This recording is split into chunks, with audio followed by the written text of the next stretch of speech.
ಎಲ್ಲರಿಗೂ ನಮಸ್ಕಾರ. ಮಾತು ಸಾಕು ಮೌನ ಬೇಕು ಅಂತ ನನ್ನ ಮನಸ್ಸು ಹೇಳುತ್ತಾ ಉಂಟು. ಮಾತು ಸಾಕು ಮೌನ ಬೇಕು ಅಂತ. ನಾವು 11 ಗಂಟೆ ಇಲ್ಲಿಂದ ಹೋಗಲಿಕ್ಕೆ ಅಂತ ಬಂದವರು. ನಾವು ಎಲ್ಲಿ ಹೋಗಬೇಕು ಅಂತ ಎಲ್ಲ ಮರೆತು ಬಿಟ್ಟಿದ್ದೇವೆ. ಈಗ ಇಲ್ಲಿಯವರೆಗೆ ಏನು ಕಾರ್ಯಕ್ರಮ ನಡೆಯಿತು, ಎಲ್ಲ ಕಾರ್ಯಕ್ರಮಗಳು, ಸ್ವಾಗತ ಪ್ರಸ್ತಾವನೆ ಇರ್ಬೋದು, ಮಕ್ಕಳದ್ದು ಕಾರ್ಯಕ್ರಮ ಇರ್ಬೋದು, ನಿಮ್ಮ ಎಕೋ ಕ್ಲಬ್ ಇದ್ದು ಪ್ರಸ್ತಾವನೆ ಇರ್ಬೋದು, ರಾಜೇಶ್ ಸರ್ದು ಮಾತು ಇರ್ಬೋದು, ಇದು ಒಂದು ರೀತಿಯ ಒಂದು ಮನಸ್ಸನ್ನು ಅರಳಿಸುವ ಕಾರ್ಯಕ್ರಮ ಆಯಿತು, ಆಸಕ್ತಿಯನ್ನು ಕೆರಳಿಸುವ ಕಾರ್ಯಕ್ರಮ ಆಯಿತು. ಕಾರಣ, ಈ ಕಾರ್ಯಕ್ರಮ ಮಾಡುವವರಲ್ಲಿ ಕ್ಲಾರಿಟಿ, ಪ್ಯೂರಿಟಿ, ಸಿನ್ಸಿಯಾರಿಟಿ ಇತ್ತು. ನಿಮ್ಮಲ್ಲಿ ಟೀಚರ್ಸ್, ಆಡಳಿತ ಸಮಿತಿ ಮಕ್ಕಳಲ್ಲಿ ಕ್ಲಾರಿಟಿ, ಪ್ಯೂರಿಟಿ, ಸಿನ್ಸಿಯಾರಿಟಿ ಇಲ್ಲದಿದ್ದರೆ ಇಷ್ಟು ಚಂದದ ಕಾರ್ಯಕ್ರಮ ರೂಪುಗೊಳ್ಳುತ್ತಾ ಇರಲಿಲ್ಲ. ಅದಕ್ಕಾಗಿ ನನಗೆ ತುಂಬ ಸಂತೋಷ ಆಗಿದೆ. ನಾನು ಏನು ಹೇಳಲಿಕ್ಕಿಲ್ಲ, ಮೊನ್ನೆ ರಾಜೇಶ್ ಸರ್ ಹೇಳಿದಾಗ ಏನು ಹೇಳಬೇಕಾಗಿಲ್ಲ. ನೀವೇನು ಹೇಳಿದ್ದೀರಿ, ನೀವು ಮಾಡಿದರೆ ಸಾಕು. ನಿಮ್ಮ ಶಾಲೆ ಬರೀ ಕುರ್ನಾಡು ಶಾಲೆ ಅಲ್ಲ, ಭಾರತದ ನಂಬರ್ 1 ಭಾರತೀ ಶಾಲೆ ಆಗುತ್ತದೆ.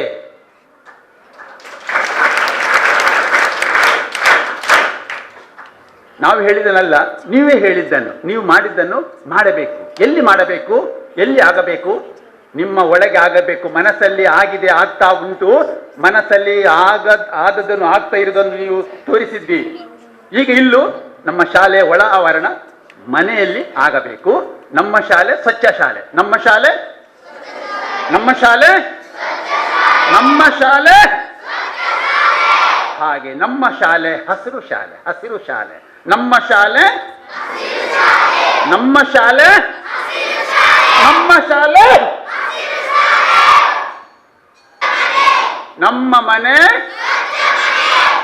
ನಮ್ಮ ಮನೆ ಹಸಿರು ಮನೆ, ನಮ್ಮ ಮನೆ, ನಮ್ಮ ಮನೆ, ನಮ್ಮ ಶಾಲೆ ಸ್ವಚ್ಛ ಶಾಲೆ ಹೌದು, ಹಸಿರು ಶಾಲೆ ಹೌದು. ಆದರೆ ನಮ್ಮ ಎಲ್ಲರ ಮನೆಗಳು ಸ್ವಚ್ಛ ಶಾಲೆ ಅಂತ ಘೋಷಣೆ ಮಾಡಲಿಕ್ಕೆ ಸ್ವಲ್ಪ ಸಮಯ ಬೇಕಾಗ್ಬೋದು. ಹಸಿರಾಗಿರ್ಬೋದು. ಮಕ್ಕಳೇ, ನೀವು ಇಲ್ಲಿ ಬಂದ ಎಲ್ಲ ಮಕ್ಕಳು ನಿಮ್ಮ ಮನೆಯನ್ನು ಸ್ವಚ್ಛ ಮನೆ, ಹಸಿರು ಮನೆ ಆದರೆ ದೊಡ್ಡ ಒಂದು ಒಂದು ಒಂದು ಒಂದು ಸಾಧನೆ ಆಗ್ತದೆ, ಮಹಾ ಸಾಧನೆ ಆಗ್ತದೆ. ಯಾಕೆಂದ್ರೆ ಪುತ್ತೂರಿನಲ್ಲಿ ನಾವು ಒಂದು ಊರಿಗೆ ಹೋದವು, ಒಂದು 30 ಮಂದಿಗೆ ಒಂದು ಚಿಕ್ಕ ಮಾಹಿತಿ ಕಾರ್ಯಕ್ರಮ ಕೊಟ್ಟೆವು. ಆ ಮಾಹಿತಿ ಕಾರ್ಯಕ್ರಮಕ್ಕೆ ಬಂದ ಪ್ರೇಮ ಹೇಳುವ ಒಬ್ರು ತಾಯಿ, ಓದು ಬರಹ ಗೊತ್ತಿಲ್ಲ, ಮನೆಗೆ ಹೋಗಿ ಅವರ ಮನೆಯಲ್ಲಿ ನೀವಿಲ್ಲಿ ಮಾಡಿದ್ದನೇ ಮಾಡಿದ್ದು. ಹಸಿ ಕಸ ಬೇರೆ, ಒಣ ಕಸ ಬೇರೆ, ಅಪಾಯಕಾರಿ ಕಸ ಬೇರೆ, ಮತ್ತೆ ಸ್ಯಾನಿಟರಿ ಪ್ಯಾಡ್ ಬೇರೆ. 4 ಕಸ. ಈಗ 4 ಕಸವನ್ನು ಬೇರೆ ಬೇರೆ ತರದ ವ್ಯವಸ್ಥೆ ಮಾಡಿದ್ರು. ಪೈಪ್ ಕಂಪೋಸ್ಟ್ ಮಾಡಿದ್ರು, ಹಳ್ಳಿ ದನ ಸಾಕಿದ್ರು, ಮನೆಯನ್ನು ಹಸಿರೀಕರಣ ಮಾಡಿದ್ರು. ಅವರ ಮನೆ ಒಂದು ಪ್ಲಾಸ್ಟಿಕ್ ಬಳಕೆ ಇಲ್ಲ, ಪ್ಲಾಸ್ಟಿಕ್ ಮುಕ್ತ ಮನೆ, ಪ್ಲಾಸ್ಟಿಕ್ ಮುಕ್ತ ಮನೆ, ಕಸ ಮುಕ್ತ ಮನೆ, ಕಾಯಿಲೆ ಮುಕ್ತ ಮನೆ, ಕಸ ಮುಕ್ತ ಮನೆ, ಕ್ಯಾನ್ಸರ್ ಮುಕ್ತ ಮನೆ, ಪ್ರೇಮನ ಮನೆ ಆಯಿತು. ಅವರ ಮನೆ ನೋಡಲಿಕ್ಕೆ ಪರ ಊರ ಸ್ವಾಮಿಗಳು ಬಂದರು, IAS ಆಫೀಸರ್ಸ್ ಬಂದರು, ಮಾಧ್ಯಮದವರು ಬಂದರು. ಅವರ ಚಿಕ್ಕ ಸಿನಿಮಾ ಆಯಿತು. ಅವರ ಸಿನಿಮಾ ಡೆಲ್ಲಿಯಲ್ಲಿ ಪ್ರದರ್ಶನ ಆಯಿತು. ಅಂತಾರಾಷ್ಟ್ರೀಯ ಮಹಿಳಾ ಸಮ್ಮೇಳನದಲ್ಲಿ ಪುತ್ತೂರು ತಾಲೂಕಿನ ಒಂದು ಸಾಮಾನ್ಯ ಮಹಿಳೆಯ ಸ್ವಚ್ಛ ಮನೆಯ ಕಥೆ ಡೆಲ್ಲಿಯಲ್ಲಿ ಪ್ರದರ್ಶನ ಆಯಿತು. ಮಕ್ಕಳೇ, ಅದಕ್ಕಾಗಿ ನನ್ನ ಪ್ರಾರ್ಥನೆ ಇಷ್ಟೇ, ಇಲ್ಲಿರುವ ಮಕ್ಕಳು ನಿಮ್ಮ ಮನೆಯನ್ನು 100ಕ್ಕೆ 100 ಕಸ ಮುಕ್ತ ಮನೆ, ಸ್ವಚ್ಛ ಮನೆ ಅಂತ ನೀವೇ ಘೋಷಣೆ ಮಾಡಬೇಕು. ನೀವೇ ಘೋಷಣೆ ಮಾಡಿ ಒಂದು ಘೋಷಣೆ ಪತ್ರ ಕೊಡಬೇಕು. ಆ ಘೋಷಣೆ ಪತ್ರ ತೆಗೆದುಕೊಂಡು ನಾವು ಕ್ಲಾಸಿಗೆ ಒಂದು ಸ್ವಚ್ಛ ಮನೆ ಘೋಷಣಾ ಪತ್ರ ಪುಸ್ತಕ ಬಿಡುಗಡೆ ಆಗಬೇಕು. ಆ ಪುಸ್ತಕ ಬಿಡುಗಡೆಗೆ ರಾಜೇಶರು ಬರಬೇಕು, ನಾವು ಬರುತ್ತೇವೆ.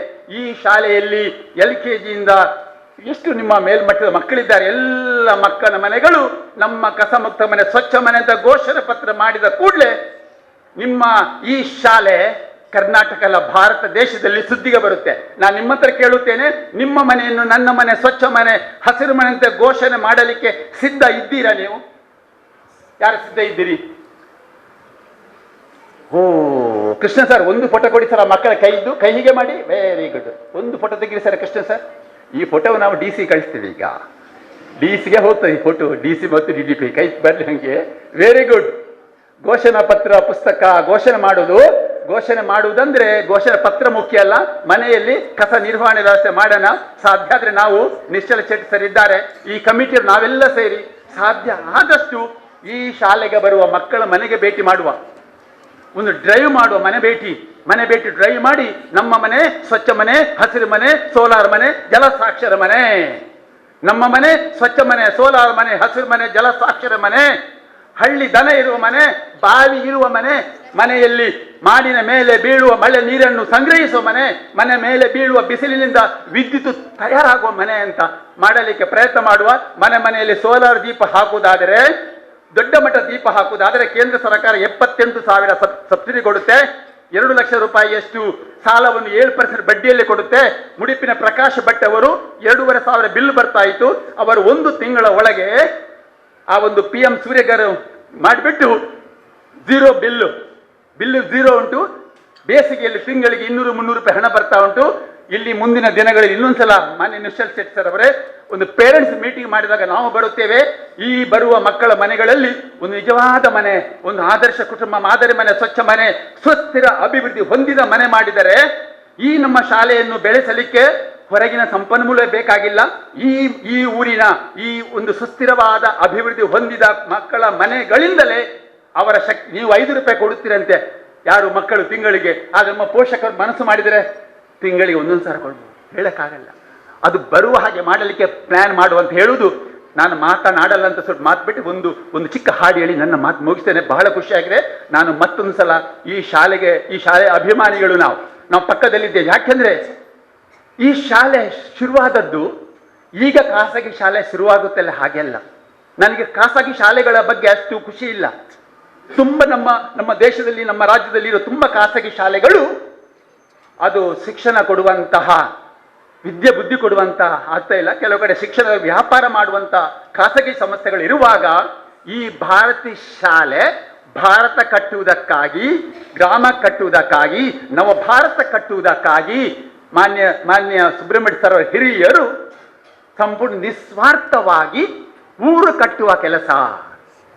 ಸ್ವಾತಂತ್ರ್ಯದ ಹೋರಾಟ ಆಗ್ತಾ ಇರುವಾಗ ಆ ಒಂದು ಸ್ವಾತಂತ್ರ್ಯ ಬ್ರಿಟಿಷರ್ ಹೋದ ಮೇಲೆ ನಮ್ಮ ಭಾರತ ಹೇಗಿರಬೇಕು ಕನಸು ಕಂಡು ಭಾರತೀಯ ಶಾಲೆ ಕಟ್ಟಿದಂತ ಒಂದು ಆದರ್ಶವಾದ ಒಂದು ವಿಷನ್ ಇತ್ತು.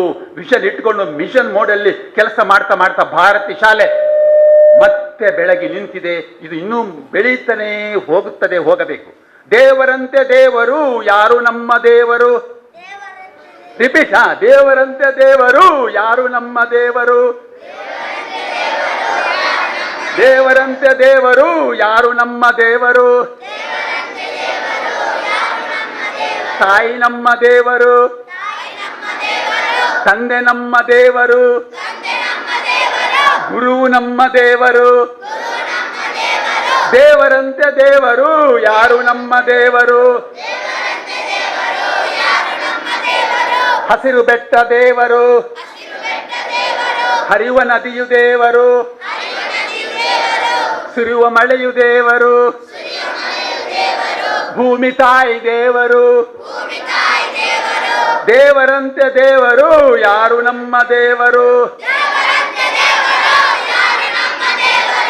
ಜೀವ ಜಲವು ದೇವರು, ಪ್ರಾಣವಾಯು ದೇವರು, ಪ್ರಾಣವಾಯು ದೇವರು,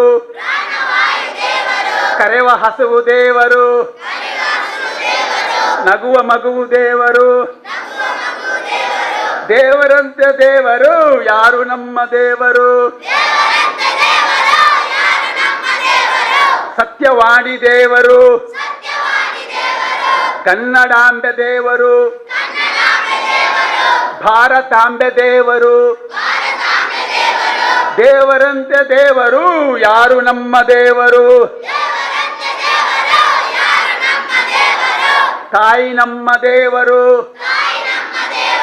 ತಂದೆ ನಮ್ಮ ದೇವರು, ಗುರು ನಮ್ಮ ದೇವರು,